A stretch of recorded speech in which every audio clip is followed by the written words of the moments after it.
been keeping real. I've been doing what I feel. I've been out here trying to kill every beat. I know I will. Everything I'm working on. Every night another song. Yeah, been quiet all along. They gon' notice when I'm gone. Too many thoughts on my mind, I can't sleep at night, so I just keep writing. I don't need no help, I don't need opinions, so don't waste my time then. Killing the game and I gotta go ask anybody, they all heard about it. They know when the kid and he's spitting it, know when he getting it, bit and I get in my way. Got this, I like do whatever I say, cause I could go put you on blast. People been mad at me cause I don't follow them back. I'm laughing cause that is so whack. Why they all trying to act like they been bossing when really their boss has been bossing them up? Nobody ever been telling me what I would do when I keep in the cash for the shit out of luck. I want it more, now I get what I wish. Upgrading now with some pants that I whip. Making 6 figures, don't talk about it. Money ain't shit, it's about how you think. Tired of people who making excuses, then they complain about losing. Tell me about what you been doing, tell me about how you been moving. You ain't got nothing to prove then. I did it all on my own, they looking like all of my clones. I don't be following trends, fuck all the popular clothes. You faking and everyone knows. I just be keeping it real, they thinking that I have to go sign a deal. But really the people just found an appeal. I'm in my own lane and I'm steering the wheel, ayy. It's funny how it goes, funny how it goes. Working every night till the sunrise.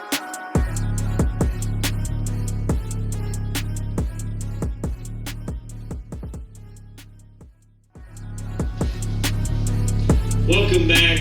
Once again, every time I try to leave, something keeps pulling me back. And we have none other than, let me tell you, we have the biggest superstar of 2020. We have none other than the once forgotten, almost gotten rid of.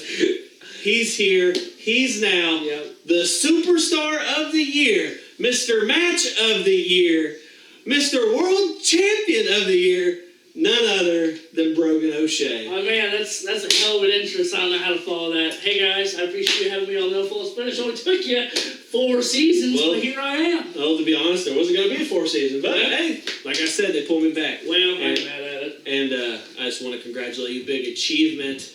So going from somebody that was almost going to get their release at one point in time, to hands down the best superstar year. When I did my voting for Viewers' Choice Awards, it was on Thanksgiving, to be honest. Yep. And I was talking to Josh, and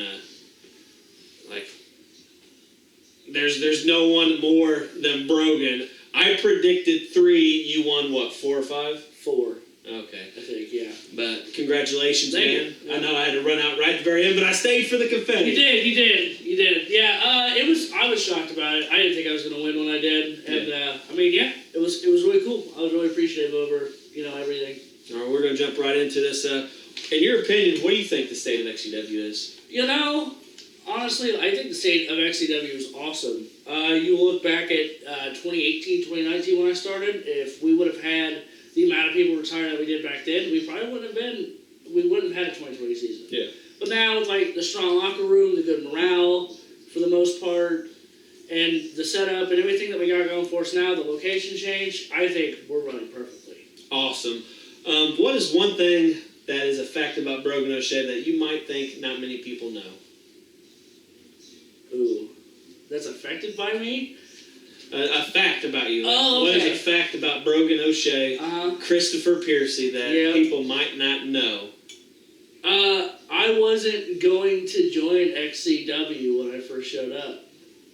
I thought when I first showed up, I was like, I don't know if this is really a thing I want to do. I knew Brady and Evan going into it. The first show I showed up for was SummerMania of that year, and I watched Brandon Hobbs get put through 2 tables. Yeah. And I watched Venom get his head bust open, and I was like, this might be a little too much for me. I took a step back and didn't think I was going to do it, and then ended up doing it anyway. Oh, we are definitely glad to have you here. Sometimes when people do my show, I either have them cut a promo, or I make them, give them a chance to ask me a question they might want to ask me. So here at this very second, I'm going to have you cut a promo. Okay. And obviously, you're going to be M. Brogan character. Mm-hmm. So, obviously, me recently retired, having my last match with Fletch at SummerMania.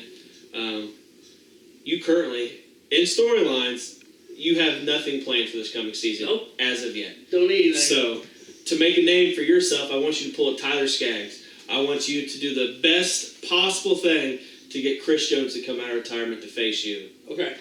All right. You know, Chris, you came back 2020 season just to wrestle Fletch, the broken man, right? He has this contract saying he can do whatever he wants. You decide to come out of retirement for what? To be a wash-up? You see, no, Brogan O'Shea that very night won the world title. He was international champion, but you come back to wrestle no one. You see, Chris Jones, you can't hack it with the new kids. The new people on the block now, we run it. We run it now. And if you come back, Chris Jones, I'm going to run your pockets. I'm going to steal your title. And, well, you're not going to be the best superstar there is or ever was, because that is Brogan O'Shea. So come on, Chris. Bring it on back. If you think you got it, I want to see it. Well, let's go. That was really good. I liked it. So, how did you settle on the Irish gimmick? Because clearly you're not really Irish. I'm not really Irish. A lot of it had to do with the fact that, like, I was trying to find something that XCW hadn't already done before. And, like, you can't find anything new in the wrestling business. Everything that you can do has been done. But XCW had never found an Irish brawler character. And when you mix those two together, it adds a unique diversity to XCW itself. So I just wanted to do something that wasn't done before. It worked. And you're right. That brings me back a little bit to going to a Hoosier professional wrestling show in Columbus. One of the first times I went there with Fletch, he took me there, and we seen a guy by the name of Pastor Payne. And I'm like, why have we not done a preacher character? Lo and behold, Brother Jones was eventually born. I was a big fan of that, by the way. It was different, and I actually really enjoyed it. Didn't think it'd get over, but it did, and it propelled me to heelish likes, and then obviously it didn't say Brother Jones, but it was a good era. It really was. Anything that's like specific for a gimmick I think works perfectly, especially with XCW when we have so many people doing different things. If you can find a way to make yourself stick out, you should do it. And it led to the likes of Deacon Gerke and a whole bunch of other people coming into XCW. Who has helped you the most through your rise through XCW during your time here? A lot of people ask me that question, and a lot of people have helped me. I just want to point that out. But I think the person that helped me the most was Fletch. When I had started in late 2018, I was going to be probably cut from the roster. I was so bad. And Fletch took me under his wing and told me, look, man, either you hack it here or you don't hack it at all. And I did just enough to where they kept me on the roster, and here we are. Yeah, you had. I remember talking with Fletch, whoever outside the show, obviously, friends many years. He's like, I'm wrestling Brogan. This is his time to put up or shut up. It's now, and clearly, Superstar Year 2020. So you clearly made it. Yeah, it's fucking crazy the fact that we made it here. Anyone you hate in XCW? I wouldn't say I hate anybody. I think there was people at certain times that I disliked, but I don't think I hate anyone. Certain people you dislike at times. That brings me to the next question. Shit. Is one of those people Corey Lee, because it's not been an uncommon thing for people like the XCW circle. Obviously, it's grown more than what it used to be, but the circle's been so small for many years, so many people always get involved with people's ex-girlfriends and stuff like that. But she wasn't your ex-girlfriend. How was your relationship with Corey Lee after that happened and nowadays, due to the fact of him banging your Lacey, I think is what Lacey, yeah. Well, when it first happened, I found out in Brendan Stickles' apartment, sitting next to Jesse Justice. And I don't know, I was mad as shit. I wanted to beat the hell out of him, but because I was in XCW and Corey Lee is who he is, if it were to come down to an issue like that, I knew that they were going to pick Corey, and I wouldn't have been in this position I was today. So, yeah, I fucking hated him at that time, but I still worked with him. So there was someone you hated? Oh, I mean, yeah, fuck yeah. But, we ended up working everything out because we found out that she was kind of a sleut, and honestly, it wasn't as big of a deal as I thought it was going to be, Yeah. and we ended up working past it, and we had a good year in 2020. So. People can work together and not like each other. We've had it throughout the years. It's all about being professional when time comes to be professional. So, anyone you haven't worked with, it could be anybody. Chris Jones. I'm not done with the question. Okay, go ahead. Anyone you haven't worked with that you would like to have the opportunity to, or anyone that you have worked with that you definitely want to get back in the ring with. All right, Chris Jones. If I'm not mistaken, we were supposed to wrestle. We'll get there. And then I haven't wrestled Venom on the current roster. Not that I mean, he's just someone I'd like to wrestle, just so that I can say I wrestled Venom. Mm-hmm. And Hayden Bex. All good choices. I had some amazing matches with Venom, so I can vouch that he can work well. So, who do you think the worst wrestler of all time is? Talking about XCW? Sure. I don't think you wrestled in XCW, so I don't think you know anybody else outside there. There's been some bad ones. Yeah, you have no idea. KKK was pretty fucking awful. Oh, we're going way back. I didn't expect you on that. Yeah. KKK. Shit. Desmond Cross was not awesome. Not the worst. I don't know. Ox. I don't really like Ox either. But was Ox the worst wrestler? No. In my opinion, the worst wrestler I think was KKK. Okay. That is a couple people's choices. Who do you think the best wrestlers of all time? Ooh, that's hard. Especially with the new dynamic in the locker room. You're up there for sure. I think, yeah. I think it's you, Fletch, and Corey Lee. Good choices. All have actually been mentioned before. After it's been talked about several times, at one point I was part of the writing team, and one thing I was pushing for quite a bit, there was going to be, obviously I had to match at Cold Day. I was supposed to have a JJ Kelty, which didn't happen. Yeah. But there was going to be a thing after Tommy where it was going to be Brogan O'Shea. Mm-hmm. Brogan O'Shea versus the franchise player Chris Jones, which did not come to be. After finding out that that was supposed to happen and that I practically screwed you out of an amazing storyline, how did that make you feel? It made me feel like the current storyline that I was in had to be as good as that, if not better. Because with a storyline like that, I mean, in my opinion, we robbed XCW of a really good storyline. I completely agree. So, because of the lack of fruition in that, you have to put a storyline that's going to be even better in that. So, that's why, no matter, if you get fucked in the wrestling business by not working with someone that you wanted to, you have to make the person you're working with just as good, if not better. What's the worst weapon shot you've ever taken?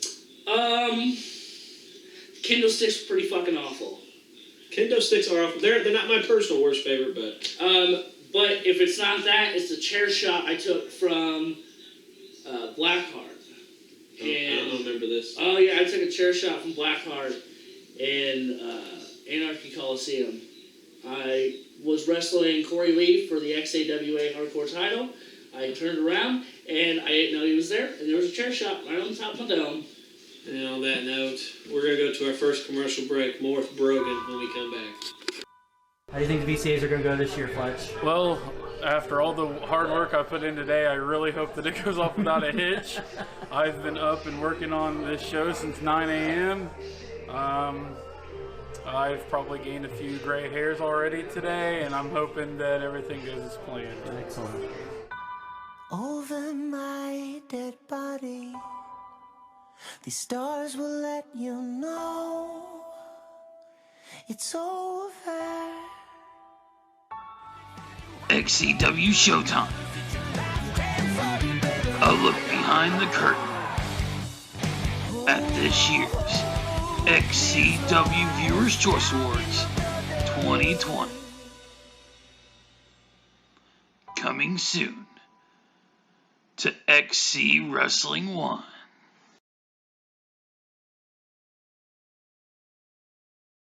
Right there, and showing everybody that XCW gold. Oh, he just uppercuts him into the... Oh, but he's not done. He's not done. Oh, God! Damn! Holy No matter where they go, the cameras will follow. Rest assured.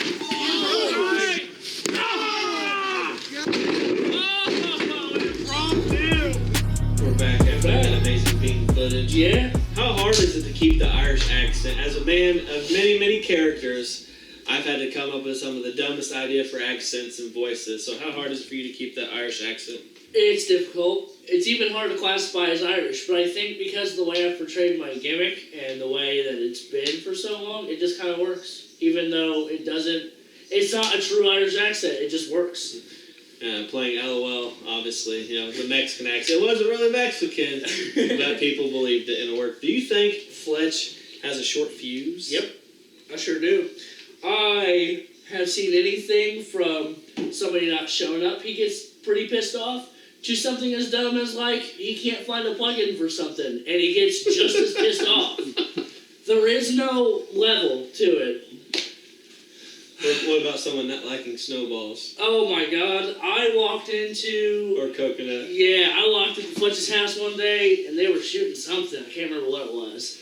And I think it was a Dinner with Destruction, and he yelled at Venom for not liking coconut. And then went on this 20-minute rant about other dumb shit that he does. It was loud as fuck. Yeah, like I said, there is no cap. It's no equality. If one thing pisses him off, it's the other thing too. I find most of it amusing. Yeah. What's a match that you want to have that you haven't had yet? Oh. Match type? Person, match type, whatever. I think me and Chris Jones and TLC would be awesome. Or a death match. Oh, good luck on the death match. Very select few people get to be a part of that. And TLC match, well, if you want to lose, Losing never bothers me. I always come back on top at the end. Besides when Brady beat you. Yeah, that one was, it was worth it, I think. All right. Normally, I will let people ask a question or cut a promo. We're going to do something special for this episode, as being that you are the superstar of 2020 of the year. Thank you. Not only did you cut a promo at the beginning of the show on me, I'm going to give you a chance to ask me a question. Anything you want to ask, shoot. All right, Chris Jones. So I was thinking, if XCW had the start that we had post until the end. So let's say you take a Brady Branson and Evan Phoenix, a Brogan O'Shea, and you put them back in 2003, 2002, what would the dynamic be like back then compared to now? Because I know people change. We don't fit into the behind-the-scenes stuff because we're younger. You guys did all that shit already. So what do you think the dynamic would have been behind the scenes? Well, in 2003, 2004, we all fucking sucked. So we would all suck together. But the dynamic would be a lot different for the simple fact is one of my favorite places we ever wrestled was the trailer park. Mm-hmm.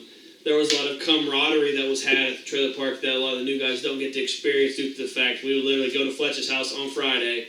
Cynical and Fletch would work Wendy's Saturday morning till 11 or noon.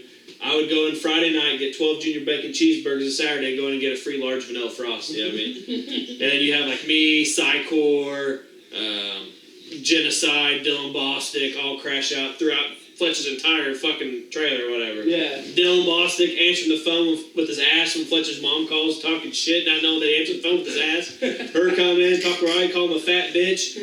The dynamic would be a lot more different, and I think that you guys, obviously you'd have made it, but I think you would have got to experience some of the camaraderie that was had. You'd have got to experience how Cold Day in Hell actually started, which was supposed to be called the Snow Show. Yeah. You'd have got to experience the walks at 3 or 4 o'clock in the morning for cross town all over for 2 or 3 hours while we just shot the shit.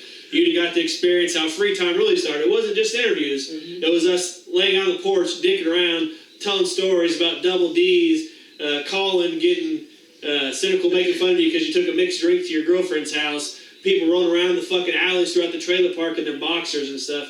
You'd have got to experience that camaraderie. I would have had a fucking blast with which, to be honest, I think is missed a lot of these days. Obviously, we got people from New Paris, Ohio. We got the FWO guys that come around. But It's a lot more difficult to get together. We get older, we got kids, Fletch got kids. I can't tell you the last time we hung out in a parking lot. Yeah. Can't tell you the last time we went cruising. Yeah. But I'm stating it right here. We're shooting Men of Honor on Christmas Eve. Yeah. Little spoiler. And I'm going to push for cruising afterwards. So we'll see what goes down. And piggybacking off of the camaraderie, the mixed drinks, all that stuff, does Brogan O'Shea have a drinking problem? No. Contrary to whoops. All right. So, to popular belief, I sir drink maybe 3 or 4 times a week. Not 6 times, 7 times a week. I go to the bar with none other than Corey Lee, with Steve-O. Does Corey Lee drink? Yes. He does I've drink? seen this man drink mixed drinks 4 times in the last 3 months. So much for that straight edge. And then, yeah. I see some XCW faces in there. Oh, talking to the booking department, and we're going to change the straight edge stretch to the fucking... What did we say, drink mixed drink? Oh, yeah. It was like a pineapple whip. A pineapple whip. The straight edge pineapple whip bullshit. Fucking alky. What's Brogan O'Shea's biggest fear? It doesn't have to be wrestling related, it totally can be, but what's your biggest fear? Oh. I don't know. I guess becoming oblivious. I feel like after you put in a lot of work in anything, life, XCW, being forgotten would suck.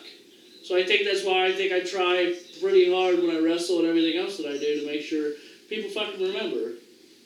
I'm always... Fletch kind of... I guess you want to call it kind of a promish type. He had some talking last night at the VCA that's being recorded the day after. And he said... I'm paraphrasing, I can't remember exact words, but something like, the people remember what the bad guys do. Yeah. And it's not just that, just in general, wanting to be remembered and not be... I can completely agree with that. Yeah. Well, I mean, that's why you've done some of the crazy shit that you've done. That's why Fletch has done some of the crazy shit that he's done. Just that way people, fucking remember. Who's going to forget that Roddy raped Void's mom at gunpoint? No one. True. Some of the crazy shit I did was just because I felt like there was a bar I had to, a bar place that Chris Jones has to be on this level, particularly, so that's why I've always done some of the stupid stuff. I get it. Been there. Alright, before the show, you got some news from Steve-O. Yeah, I did. Is Brogan O'Shea responsible enough to live by himself and not have roommates to depend on? Yeah, fuck yeah I am. Everything's always cheaper when you live with other people. That's just how the world works. When XCW wrestled at my house at one point, I don't remember when I lived out on Morristown Road, but I had 5 roommates. It was cheap as fuck. Yeah, exactly. So, life's cheaper when you live with 2 other wrestlers, but Whoa. You live with Jesse and Steve-O. Okay, Steve-O was in Extreme King as a wrestler. I don't want to fucking hear it. And I lived with Brady and Brendan and Evan and that's about So you don't have very luck with roommates then? No, I don't. They fucking suck. But actually, I want to stay a little bit of an XCW fact. Steve-O lasted longer than ACT, the best newcomer this year. Yep. Best newcomer, outbreak, whatever. Steve-O lasted longer than ACT. Yeah. Maybe there's some wrong voting there. Maybe it should be Steve-O. I'll take Steve-O in a death match. If anybody, we can book it. I would just love to beat the shit out of Steve-O in a death match. Yeah, that's kind of the point. So, you get to book one last match. Fletch tells you, either you're retiring, XCW's closing doors. What's that one last match you want? You can have any match you want. Mm-hmm. I think it's me, you, and Corey Lee in a TLC for the international title. Why specifically the international title? He's Mr. International, you're the king of TLCs, and I don't care about the title. I just want to wrestle you both in a TLC. Well, Chris Jones has wiped one specific title on his ass, but I guess so. You want to take the international title from Corey Lee. You want to take the TLC brand from me. Yeah. I understand. So there has been talks about you starting a podcast with ACT. Brogan's Broadcast Podcast. How is that going to be any different than the failure that never started? That was Brogan's Broadcast. Well, I'm more on the ball than I was last year. 2019. You did an episode Fletch, where Fletch took over No False Finish. And when it came up to my name, I strictly remember that you thought that I was going to be the one, but at that moment you didn't know because I was starting to fall off. So Brogan O'Shea made a point this year to not fall off. So I think that we're going to be able to have a pretty good podcast, me and ACT, and, it's going to be more of a free time kind of thing. We shoot the shit, talk whatever about, whatever comes to our mind. Nothing scripted, nothing's off limits. Those are, in my opinion, not necessarily podcasts, but having a script and having to cut a promo to me is not good for certain people. Yeah. Specifically me. I used to not be able to cut a promo, but Fletch is like, you got 5 minutes to go out there and talk. What do you want to talk about? I'll just talk shit about people. I'm game. This is one of the best promos I ever cut in my life. But how long before we get to see anything from this Brogan's broadcast? Yeah, this is Brogan's broadcast with ACT. When was it starting? You can expect the first episode next month. Next month. You heard it from Brogan in January, so January 2021. Wind this episode down, obviously. This being recorded the day after Viewers' Choice Awards, essentially the road to back. I can't say newly dubbed, but back to Cold Day in Hell. Mm-hmm. Big things on the horizons next season. I got a little bit of insight that I know about. As we go there, we're going to be looking for 2 new Hall of Famers. Yeah. And I've been petitioning, and I've been grinding, and I've been pulling, and I'm not talking about me. Because I was one of the first 2 people inducted back in 2005 alongside Fletch. I know. 2 people that I think deserve to be in the Hall of Fame. One being Justin Parsley. Mm-hmm. The other, Fletch talked about at VCAs last night, we don't give enough respect to certain people, whether it be interviewers, referees, announcers, stuff like that. Mm-hmm. What do you think the landscape looks like, VCAs 2021, when the first Hall of Fame inductee is Justin Parsley, and the second Hall of Fame inductee is none other than our announcer, JJ. JJ? Yeah, I was sitting there last night, and we're looking at the awards, and I'm wondering why JJ isn't in there. 7 years in the business, we always turn to him when we need an interview done, we need a lead commentator, when we need somebody to tell a story. That guy needs in the Hall of Fame in my book. And Justin Parsley, I'm willing to say after all this time, we could put Justin Parsley in the Hall of Fame. I do believe he deserves it. Obviously, the older generation knows more particular the reasons why. And, maybe 2021, JJ, Justin Parsley. Last question on the agenda. You've been around long enough. Yep. So, former world champion, international champion, Brogan in the bank, which I've never been, Chris Jones in the bank. Hardcore extreme title holder, new age title holder. But some things that you don't get, like you're like Brendan Stickle and Evan Phoenix happen to be some of the superstars that beat me. You've never beat me. No, I haven't. But any advice for new people coming in, whether it be wrestlers, announcers, referees, anybody that wants to be part of XCW? Because Fletch can be intimidating at times to new people. Anybody that wants to get their foot in the door, let them know how. Don't be half in, half out. If you're going to wrestle, you're going to wrestle. You're going to be either all in or you're not going to be in at all. You need to pay attention to the people who are training you. You need to do exactly what they say. And when Fletch yells at you, there's probably a reason. People so often take the wrestler's business as, they think about it one way and that's the way they want to do it. And it's no other way. But, whenever we plan out the show, there's a reason things are written the way they're written. And I think people are less willing to cooperate when they come in, and that's why sometimes they're not as successful. So I think if you just immerse yourself and follow the lead of all the people who have been here prior to you, you're going to do just fine next season. You heard from Mr. Superstar of the Year, Brogan O'Shea. Yeah, sure did. That is going to be all for Season 4, Episode 2 of No False Finish. Join us next time for Heater in Episode 3. Too many thoughts in my mind, I can't sleep at night, so I just keep writing.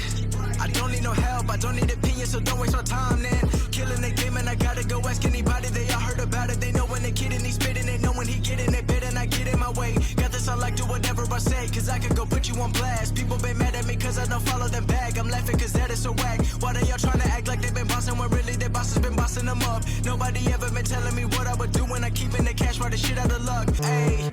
It's funny how it goes, funny how it goes. Talking about shit they don't even know. Why they tryna tell me about what I should do? They don't know about the shit I've been through. It ain't what it seems, it ain't what it seems. Been 4 years, I've been chasing dreams. This ain't overnight, this ain't overnight. Working every night till the sunrise.